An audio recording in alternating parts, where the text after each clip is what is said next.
Subscribe करिए rising Uttar Pradesh को और दबाइए इस बेल आइकन को ताकि आप पाए यूपी की न्यूज अपने मोबाइल पर सबसे पहले। अलीगढ़ मुस्लिम यूनिवर्सिटी यानी एएमयू के शताब्दी कार्यक्रम को प्रधानमंत्री मोदी ने वीडियो कॉन्फ्रेंसिंग के माध्यम से संबोधित किया। 56 साल में लाल बहादुर शास्त्री के बाद एएमयू में भाषण देने वाले मोदी दूसरे प्रधानमंत्री हैं। अपने भाषण में मोदी ने यूनिवर्सिटी के इतिहास, एल्यूमिनाई, यहाँ की रिसर्च और महिला शिक्षा पर बात करते हुए सेक्युलरिज्म पर भी विचार रखे। पीएम मोदी ने कहा कि हम किस मजहब में पले बढ़े हैं, इससे बड़ी बात यह है कि कैसे हम देश की आकांक्षाओं से जुड़े मतभेदों के नाम पर काफी वक्त जाया हो चुका है। अब मिलकर नया आत्मनिर्भर भारत बनाना है। प्रदेश में कोरोना मरीजों की संख्या में तेजी से सुधार हो रहा है। वहीं पिछले कुछ दिनों में मौतों की संख्या में कमी देखने को मिली है। अपर मुख्य सचिव अमित मोहन प्रसाद ने बताया कि इस समय प्रदेश में एक्टिव केसों की संख्या केवल 16,691 बची है। 24 घंटे के अंदर प्रदेश में 1,330 मरीज ठीक होकर घर गए हैं। ब्रिटेन में कोरोना के नए वायरस स्ट्रेन को लेकर सीएम योगी ने प्रदेश में सतर्कता बरतने के निर्देश दिए हैं। सीएम योगी ने कहा कि जिन देशों में कोरोना वायरस का नया स्वरूप सामने आया है, ऐसे देशों से पिछले 15 दिनों में प्रदेश में आए लोगों की कॉन्टैक्ट ट्रेसिंग तथा क्वारंटाइन की प्रभावी व्यवस्था सुनिश्चित की जाए। बनारस से इंदौर जा रही तेज रफ्तार बस मंगलवार की सुबह सागर के गड़ाकोटा के पास खड़े एक ट्राले में पीछे से टकरा गई।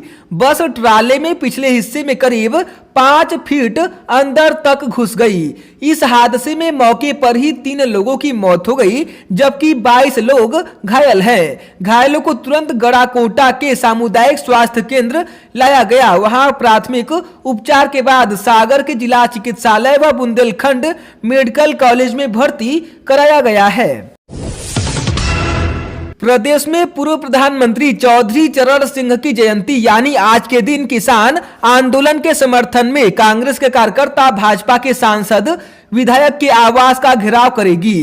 प्रदेश कांग्रेस अध्यक्ष अजय कुमार लल्लू ने सभी जिलों के कार्यकर्ताओं के लिए निर्देश जारी किया है, जिसके तहत कांग्रेस पार्टी द्वारा प्रदेश व्यापी भाजपा के सांसदों और विधायकों के आवासों और कार्यालयों का घेराव किया जाएगा और किसान विरोधी तीनों काले कृषि कानूनों को वापस लिए जाने के लिए भाजपा के जनप्रतिनिधियों के आवास और कार्यालयों पर ताली थाली बजाकर प्रदर्शन किया जाएगा। बलिया में बहुजन समाज पार्टी के प्रदेश अध्यक्ष भीम राजभर ने कार्यक्रम के दौरान मंच से कोरोना से बचाव को लेकर बेतुका बयान दे डाला। राजभर ने कहा कि नदी के जल से भी शुद्ध है ताड़ी। राजभर समाज ताड़ी के कारोबार से ही अपने बच्चों का पालन पोषण करता है। ताड़ी का पेड़ धरती का प्राचीनतम पेड़ है और इसे पीने से शरीर की इम्यूनिटी बढ़ती है। इसे पीने से कोरोना नहीं होगा।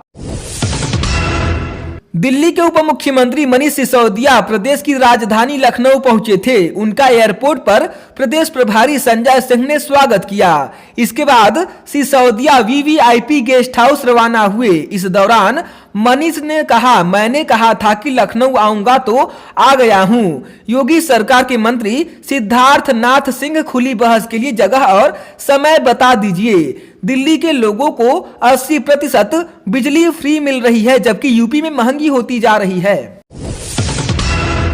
राजधानी लखनऊ के किंग जॉर्ज मेडिकल यूनिवर्सिटी यानी केजीएमयू में 115वां स्थापना दिवस मनाया गया। समारोह में टॉपर्स को मेडल दिए गए। वहीं फाउंडेशन डे में विभिन्न फाउंडेशन एग्जाम में सर्वोच्च अंक पाने वाले मेधावियों को मेडल दिए गए।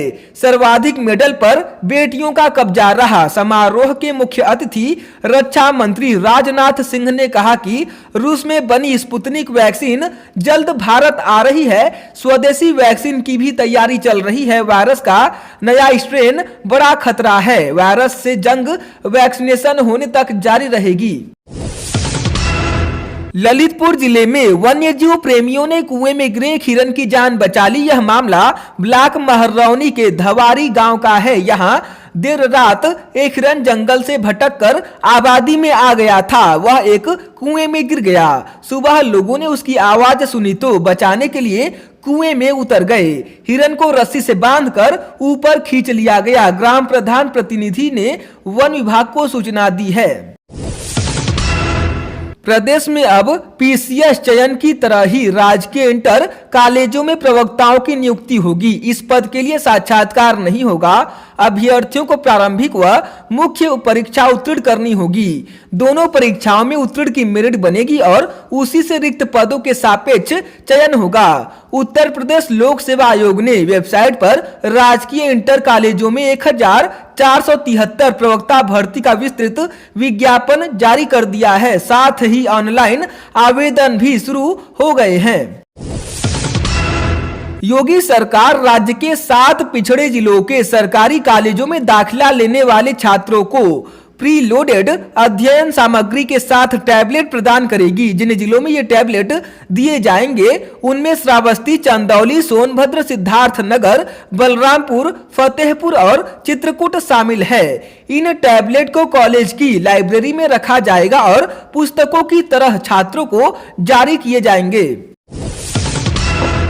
अयोध्या में भव्य और दिव्य श्री राम मंदिर के लिए विश्व हिंदू परिषद हर किसी से मदद मांगेगी।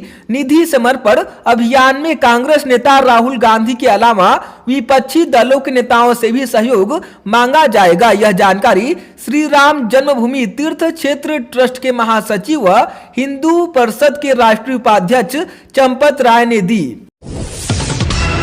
यूपी राज्य मार्ग प्राधिकरण के 125 करोड़ के बैंक ड्राफ्ट को अवैध रूप से प्राप्त कर विभाग और बैंक के कर्मचारियों की मिली भगत से कूट रचित दस्तावेज के माध्यम से रुपए हड़पने का प्रयास करने वाले गिरोह का एसटीएफ ने राजफाश किया है। नई दिल्ली स्थित पंजाब नेशनल बैंक के धोखाधड़ी जोखिम प्रबंधन विभाग ने महानगर कोतवाली में इस बारे में एफआईआर दर्ज कराई थी। एसटीएफ ने महानगर में फातिमा अस्पताल के पास से 2 आरोपितों को गिरफ्तार किया है। अपराध रोकने के लिए डबल इंजन वाली भाजपा सरकार के मिशन शक्ति और एंटी रोमियो स्क्वाड जैसे टोटके काम नहीं आ रहे हैं। यह तंज करते हुए समाजवादी पार्टी के राष्ट्रीय अध्यक्ष अखिलेश यादव ने कहा कि कानून व्यवस्था संभालना भाजपा सरकार के वश की बात नहीं रही। मुख्यमंत्री के अशोभनीय शब्दों जैसे ठोक दो, राम नाम सत्य कर दो से अपराधियों के हौसले बुलंद हैं। उनके आगे प्रशासनिक मशीनरी नतमस्तक है। भाजपा राज में सर्वाधिक अत्याचार की शिकार महिलाएं एवं किशोरियां हो रही हैं। गोरखपुर वाराणसी राष्ट्रीय राजमार्ग का निर्माण कार्य अप्रैल 2017 में शुरू हुआ था। 30 माह अर्थात अक्टूबर 2019 में इसे पूरा होना था, लेकिन उस समय तक केवल 35% ही काम हो पाया था। सड़क खोदकर छोड़ दी गई थी और निर्माण बंद हो गया था। आम जनता की मुश्किलें बढ़ गई थी। इसे लेकर मुख्यमंत्री ने NHAI के अधिकारियों को कड़ा निर्देश दिया। इसके बाद काम में तेजी आई है। मेरठ में कैली गांव में 5 माह पूर्व हुए बंटवारे के चलते चारपाई के 300 रुपए का तकादा करने पर एक परिवार के लोगों में मारपीट हो गई। वारदात में घायल युवक की उपचार के दौरान मौत हो गई। सौजन्य हत्या का आरोप लगा कार्रवाई की मांग की है। सीओ की ठौर ने मौके पर पहुंचकर मामले की जांच की। आजमगढ़ पहुंचे भीम आर्मी के मुखिया चंद्रशेखर ने कहा कि प्रदेश में कानून व्यवस्था पूरी तरह ध्वस्त हो चुकी है। लोकतांत्रिक व्यवस्था पूरी तरह बेपटरी हो गई है। आजमगढ़ में 1 माह में दुष्कर्म सहित दलितों व गरीब तबके के साथ 40 घटनाएं हुई और पुलिस प्रशासन पूरी तरह मौन रहा। उन्होंने आरोप लगाया कि यूपी सरकार एनकाउंटर के नाम पर अपने विरोधियों को पुलिस से मरवा रही है। हरी सब्जियों के साथ साथ आलू एवं मटर की कीमतों में बड़ी गिरावट आई है। करीब 9 माह बाद फुटकर बाजार में आलू 20 रुपए प्रति किलो से नीचे आ गया है। मंडी में आलू की भरपूर आवक के चलते थोक मंडी में आलू 13 से 17 रुपए तो फुटकर में 19 से 22 रुपए प्रति किलो मिल रहा है। वहीं प्याज 36 से लेकर 40 रुपए प्रति किलो मिल रहा है।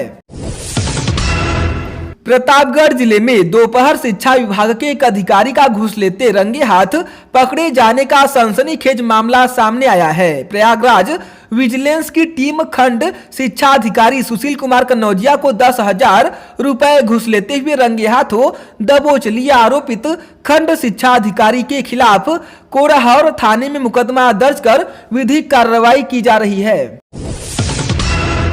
मेरठ के दबथुआ में 13 दिसंबर से लापता चल रहे प्रशांत का शव रोहटा थाना क्षेत्र में पूढ़ गंगनगर पुल के निकट बरामद कर लिया गया है। प्रशांत के शव को पुलिस ने पोस्टमार्टम के लिए भेज दिया है। प्रशांत 2 माह से सरधना निवासी सीमा पत्नी राजेंद्र के यहाँ रह रहा था और वह 13 दिसंबर को अपने 2 दोस्तों के साथ जाता हुआ देखा गया था। इससे मामले में सीमा ने दोनों दोस्तों को नामजद तहरीर दी थी। पुलिस ने दोनों के खिलाफ अपहरण का मुकदमा दर्ज किया था। गाजियाबाद के गांव सिरौली बादशाहपुर में बाइक सवार 3 बदमाशों ने जैनेंद्र उर्फ जानी बंसल नाम के किसान को उसके घर के दरवाजे पर ही गोलियों से भून डाला। बताया जा रहा है कि देर शाम बाइक पर सवार 3 युवक किसान के घर पहुंचे। उन्होंने जानी को आवाज देकर गेट पर बुलाया और कुछ देर तक बातचीत की। इस बीच युवकों ने अचानक से गोलियां बरसाना शुरू कर दी। हमलावरों ने करीब 6 राउंड गोलियां चलाई। गोली लगते ही जानी लहूलुहान हालात में गेट पर ही गिर गया और हमलावर मौके से फरार हो गए। आनन फानन किसान को जीटीबी अस्पताल ले जाया गया, लेकिन अस्पताल पहुंचने से पहले ही जानी ने दम तोड़ दिया। पुलिस आरोपियों की तलाश कर रही है। मोहन लालगंज स्थित एक निर्माणाधीन पावर हाउस से लोहे के एंगल चोरी करने के बाद उन्हें छोटा हाथी में भरकर जा रहे 4 चोरों को चिन्हट पुलिस ने गिरफ्तार कर लिया। डाले के आगे चल रही कार में 3 चोर बैठे थे। पुलिस ने उनके पास से 2 तमंचे और करीब 150 एंगल और 800 नट बोल्ट बरामद किए हैं।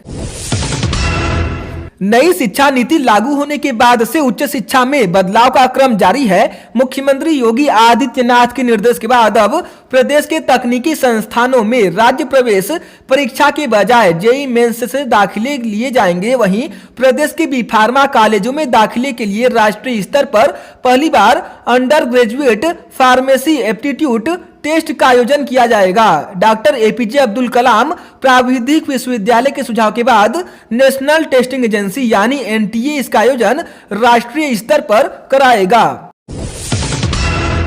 आगरा में यमुना एक्सप्रेसवे पर भीषण हादसा हुआ। एक तेज रफ्तार कार टैंकर में घुस गई। टक्कर इतनी तेज थी कि टैंकर के तेल की टंकी फट गई, जिससे कार में आग लग गई। कार में सवार 5 लोग जिंदा जल गए। पुलिस का कहना है कि मरने वालों में एक बच्चा, एक महिला और 3 युवक हैं। अभी तक किसी की शिनाख्त नहीं हो पाई है। मुख्यमंत्री योगी आदित्यनाथ ने अफसरों को पीड़ित परिवार की हर संभव मदद करने के निर्देश दिए हैं।